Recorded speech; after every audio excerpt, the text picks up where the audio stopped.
Before I get started, I just wanted to tell a brief story from my intern year. I had a patient who came in, transferred from Lompoc, had a massive inferior MI, went to the cath lab, got a couple stents, was in cardiogenic shock, and required a balloon pump as well as a Swan-Ganz catheter.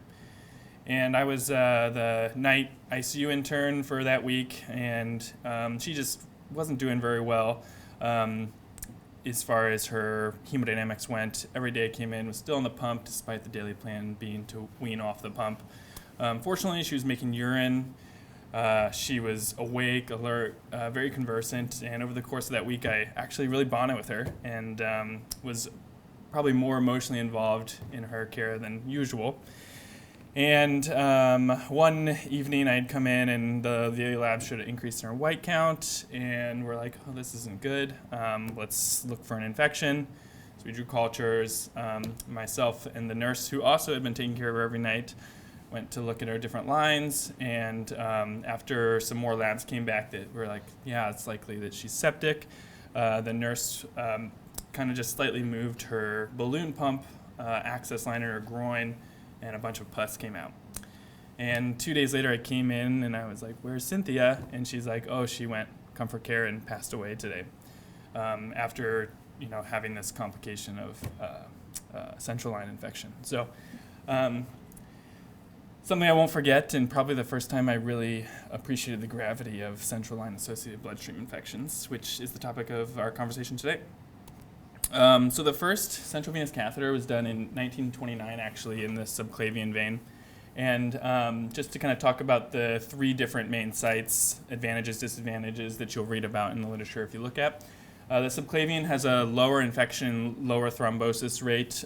It has an increased risk of pneumothorax, and it's not compressible, which is significant in that if you have a hematoma form, or if you puncture the artery, you can't just apply a direct pressure because it's located beneath the clavicle. You have the rib cage blocking you there.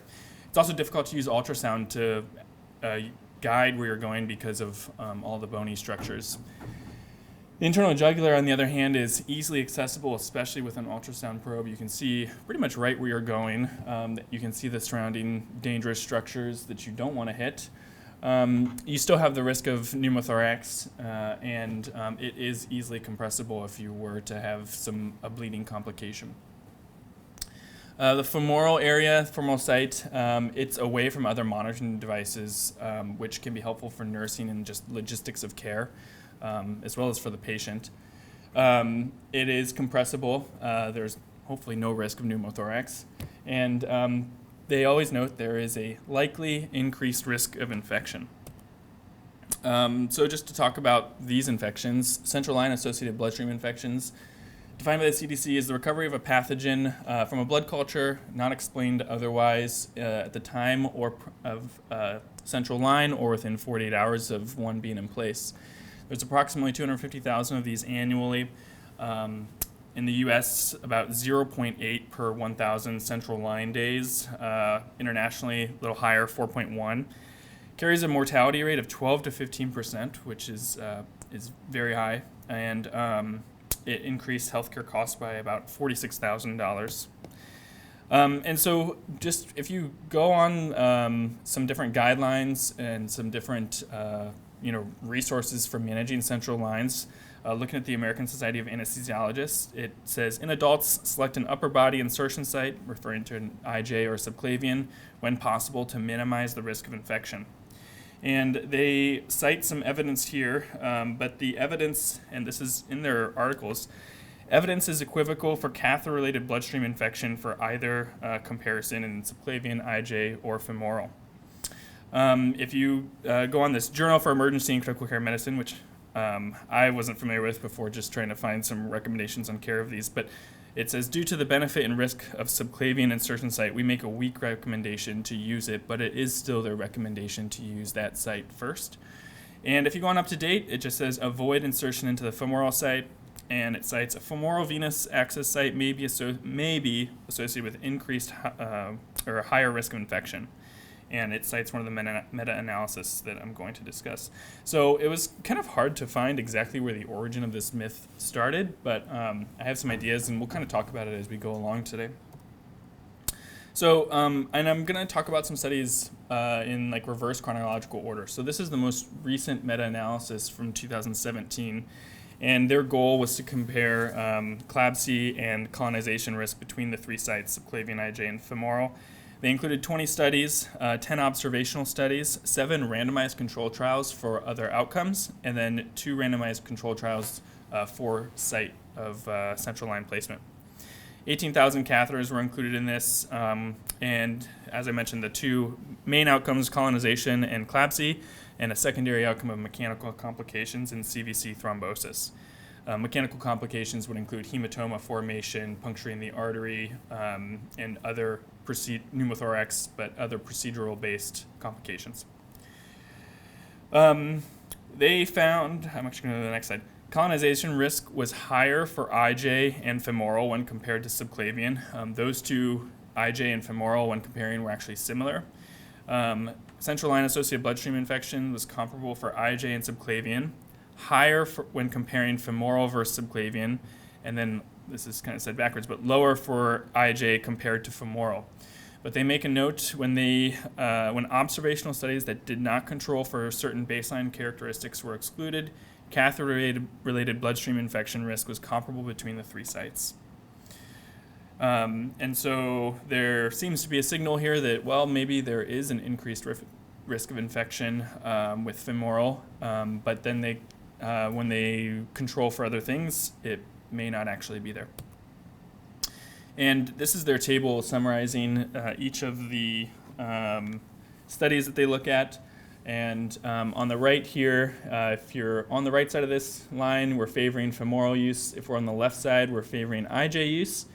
And one thing I'd just like to draw your attention to, because immediately your eye is like, oh, it definitely favors IJ. But about right here, these few studies are earlier, published in earlier years. And then after that, that signal goes away. These were the observational trials. And if we look at both of the randomized control trials, there's no significant difference. Their secondary outcomes, so complications, they talk about pneumothorax, and 3 of the studies included this data. The first one noted a more common occurrence in the subclavian versus the IJ, 14 versus 4 with a similar denominator. And they make a note that for the IJ, we're able to use an ultrasound. In another study, it was similar, 1 over 192 and 1 over 230. And then the third study just noted there were 4 pneumothoraces in the subclavian insertion site. 2 studies recorded thrombotic complications, and they found that the femoral placement had a higher risk of thrombosis and major CVC-related thrombosis as compared to the subclavian placement. So their discussion, they support subclavian as a preferred site only for colonization risk and not for CLABSI reasons.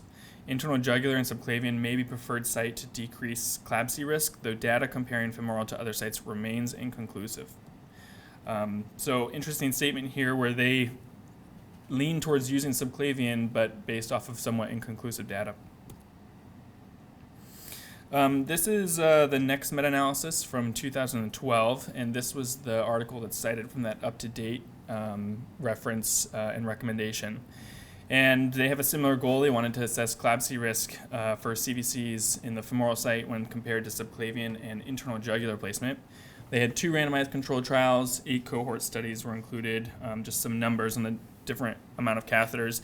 And just an aside, was interesting going through all of this because it seems like subclavian is recommended as the preferred site, but yet especially in the non-randomized controlled trials where it's up to physician discretion of where to choose, the IJ is always the predominantly chosen vessel to go for. But they found that there's no significant difference between femoral and subclavian and internal jugular sites in the 2 randomized controlled trials. They had a significantly lower risk of internal jugular infections compared to the femoral site, but they said that there were 2 studies that were statistical outliers, and without these included in their analysis, that significant difference was no longer present. They also found, and this is something I was alluding to in the last slide, that there was a significant interaction between the risk of infection and the year of publication. Femoral sites demonstrating a higher risk of infection in earlier studies. They found no significant difference in the risk of DVT between the femoral versus subclavian and IJ. And in their discussion, they referenced this Welsh Healthcare Associated Infection Program, which is the largest database containing 55,000 catheter days from 2009-2010. And it is noteworthy that in this analysis, the overall risk of CVC-related infection was 0.6 per 1,000 catheter days, with no difference in risk of infection between the insertion sites. Again, here is their table looking at the different studies that they included. Again, on the right, here we're favoring IJ. On the left, we're favoring femoral. And immediately, I think my eye was looking at this and sees that it is favoring IJ. And then there is some equivocal results here. These are the cohort studies. This is the observational or the randomized control trial. And again, drawing your attention to the date of publication. So earlier on, we're favoring IJ, and as we get to more modern times, it loses that favor. Here's a graphical representation of that. So on the left here, we have odds ratio, and if we're above 0, we're favoring IJ. If we're below 0, we're favoring femoral. We've got a year of publication, and each of these circles represents a study. And you can see that as we get closer to 2011, the finding that we're favoring the internal jugular as preferred and lower risk for infection goes away, and we get closer to 0. So one thing I really liked about this article in particular is that they gave some of their, or they gave recommendations about their opinion on this matter, and I actually thought they had some really good takeaway messages. First, site preference depends on the operator, and so I've never done a subclavian, and so if I'm in the driver's seat, I'm probably not going to do a subclavian because I think it would be higher risk for me to do one. And so I think it's always important to remember that when looking at guidelines and applying that to your own experience. In emergent situations, femoral placement may be preferred. I won't get too into detail, but generally femoral placement is actually a little bit easier and carries a little bit less risk of mechanical complications. And so, if a patient's coding or crashing, you may want to consider going for the femoral, again, if you're comfortable with doing so. Interestingly, this is not something that I had considered before, but all catheters placed under less than ideal or emergency situations should be placed in 24 to 48 hours. This was something that had come up in a few different places, and I have a slide talking about this a little bit later, but when catheters are placed in less than ideal situations, for example in the emergency room, they have higher rates of infection and complication in general. So worth considering if a line was placed during a crashing patient in the ER, if you have time 2 days later and you think it's appropriate and you think they're going to need it for a period of time after that. Internal jugular and femoral CVCs should be placed with ultrasound guidance. I think that that's a no-brainer these days. Avoid subclavian and renal failure patients to basically preserve their arteries for potential need for dialysis in the future, and avoid femoral placement in high BMI patients.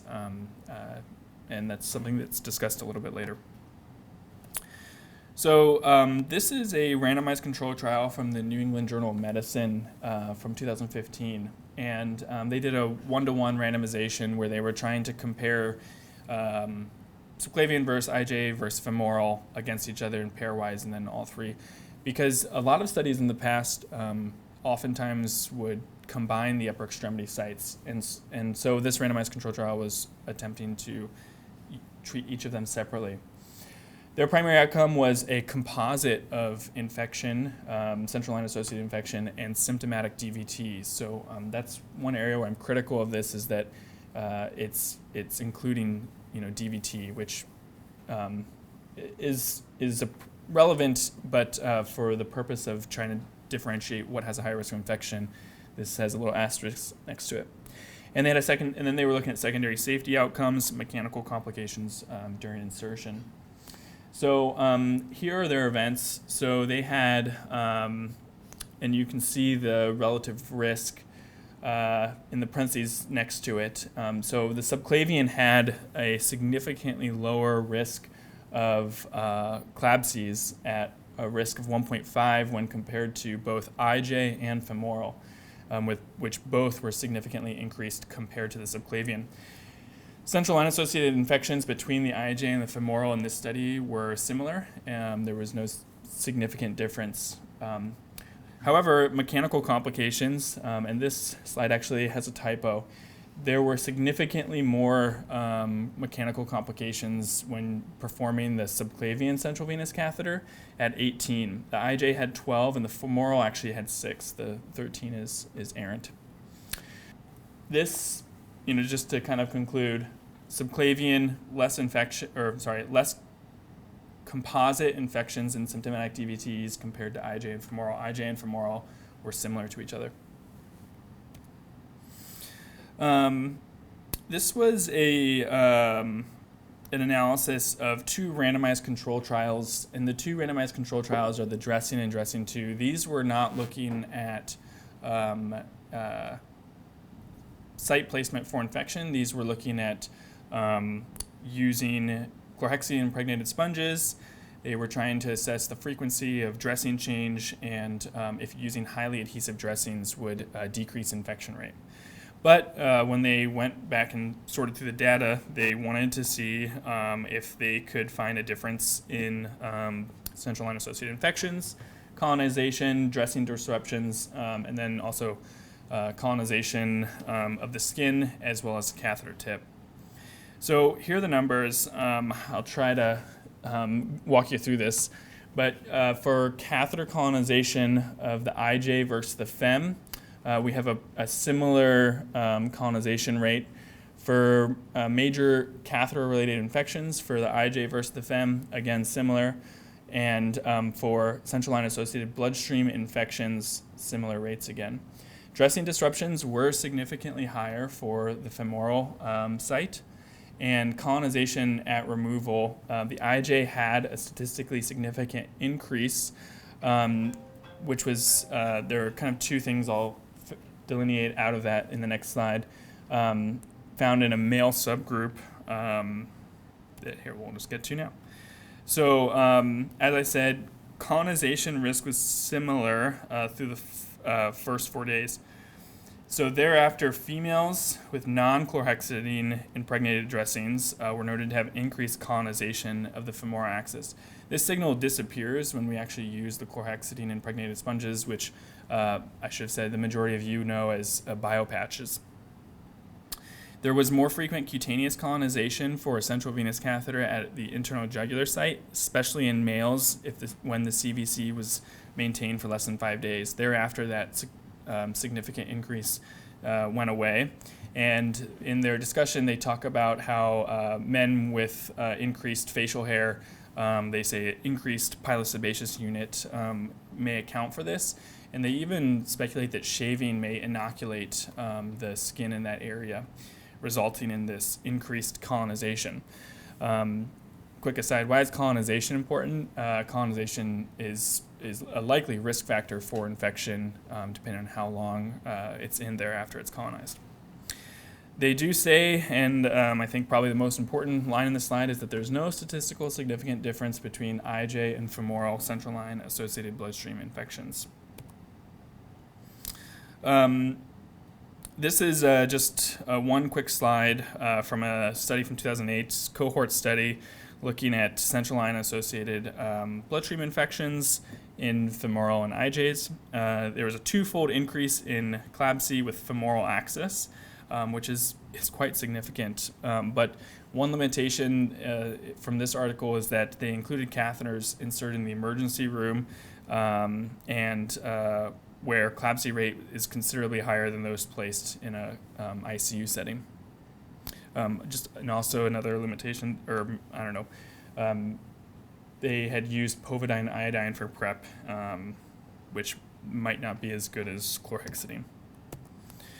And then lastly, just one more trial to talk about. I realize I'm pressed for time.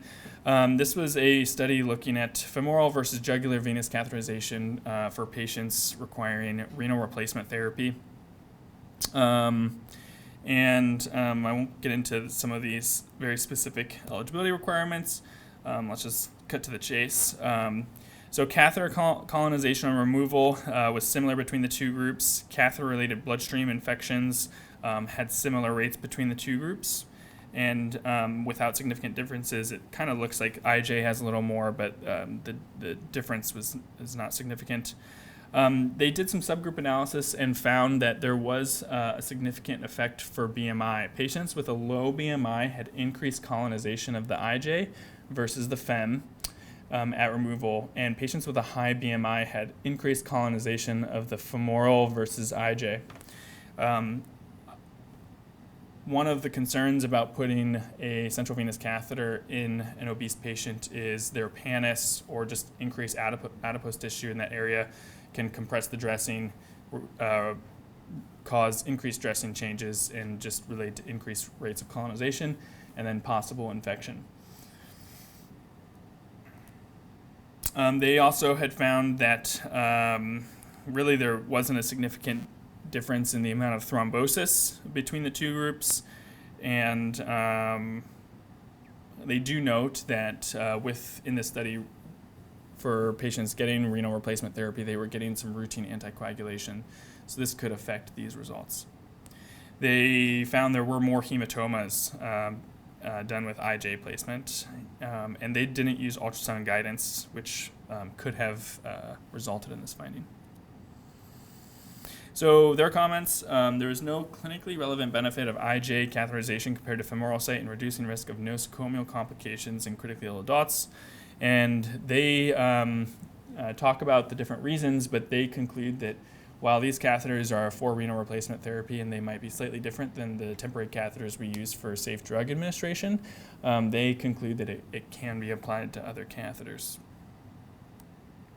So to get down to it, do femoral CVCs pose a greater risk of infection as compared to internal jugular CVCs?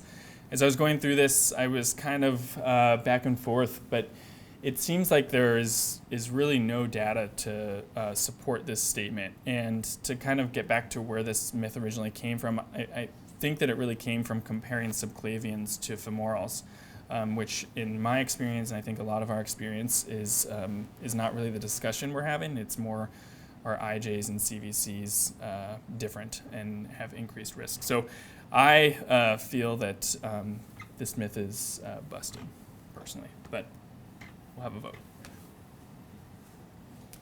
Thanks, that was great. Just wanted to quickly, before we get to comments,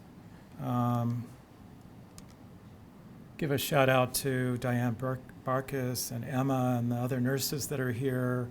They've been working hard to reduce CLABSI rates here at Cottage, and I guess for the last 9 months there have been none in the MICU, and for the last 11 months there have been none, but largely due to their efforts, I think, they have a whole, I don't have time for it, but they have a bundle that they go through that has very high compliance. It was like in the 92 or 93% compliance, which is pretty amazing for anything in this hospital to have that kind of compliance rate. And pushing to get catheters out early when you don't need them. And I think that's really a big key, because the longer the catheter's in, the more likely it is to get infected. So they've done a great job, and I just wanted to mention that. We have time for maybe 1 or 2 comments. Natalie? I have a couple questions. Sorry, I'll make them brief. Did they comment in the studies that you reviewed about the duration of catheterization in both groups? Was there a difference in how long the line stayed in? Yeah, they do comment on it, and it's a little different for each one. Generally, femoral catheters were not in place for as long. One of the studies, it was 5 days versus 7 days for IJs, and it seemed like in the studies there's not a certain day where your risk of infection increases. It's just with each day the line is in place, it is increased. So that could contribute to the IJs maybe having a little bit increased numbers, which would affect the data if they were in longer. But generally, yeah, IJs remain in place longer than FEMS. And then, thank you. Yeah. And then the other question is really, I'm assuming that operator preference played a role, which as you said, so in selecting patients for one line versus the other, you mentioned BMI, which is a huge factor, but also patients that are incontinent or patients that are having active diarrhea or other reasons that they're in the unit that they may need resuscitation. I don't know if there was any comment on who crossed over between groups or whether they controlled for those factors. So it was only, I think, 2 studies where they were randomly assigning patients, and the patient had to be each option available for them to be included. Most of them are operator dependent, and I am not sure why certain physicians choose others, except for factors like you mentioned, obesity. Other things that they talk about as far that are likely contributing to this problem, but they weren't able to get data for, were patients who are having active diarrhea. How is that playing a role? Because that is likely going to contaminate the femoral, the groin region, more often. Another one is patients with tracheostomies have increased secretions, and it can affect your IJ site. And one of these had it was 2% of patients had trachs, which wasn't enough to really have a good analysis for. But those are definitely things that should be considered. Like if you have a patient with C. diff, maybe the FEM is not the right choice. Yeah. Thank you. Yep.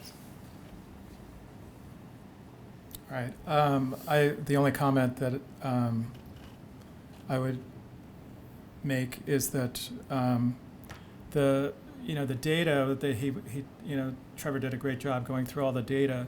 The meta-analysis, if you look at them, there's only a few randomized controlled trials looking at this. And the randomized controlled trials, which we always consider the gold standard data, all point to the fact that there is no significant difference in infection. And really, it's all the observational trials. When you add them all up, they seem to, counterbalance that. And also, I guess the other point is that, as Trevor made the point, that the more recent data seems to not show a significant difference between femoral and IJ. And I think it's because our infection practices are so much better than they were 20 years ago or 15 years ago. When I trained, we did full barrier, hand washing, full barrier, meticulous. My medical director, when I was a fellow, was meticulous about sterility. When I came to Santa Barbara and started practicing at a community hospital, I was shocked by how bad that was. Sterile technique by a surgeon was putting on a pair of sterile gloves and having, maybe one towel or something on the bed as the field. So, and we also use betadine or povidone iodine, which is less effective. It is demonstrated to be much less effective than chlorhexidine. We're using exclusively chlorhexidine now. We have chlorhexidine dressings. So we have a lot of techniques and things that have changed over time, and I think that's demonstrated actually in the reduction in femoral line infections over time. Okay, that's all I have to say. Okay, so it's time to vote because we're way over time. So how many people think that this is true, that femoral lines do have a higher infection risk than IJ specifically? We're not talking about subclavians. How many think it's still plausible? There's a few. And how many think this is busted? It's a majority, so I guess you're... All right, we're busted.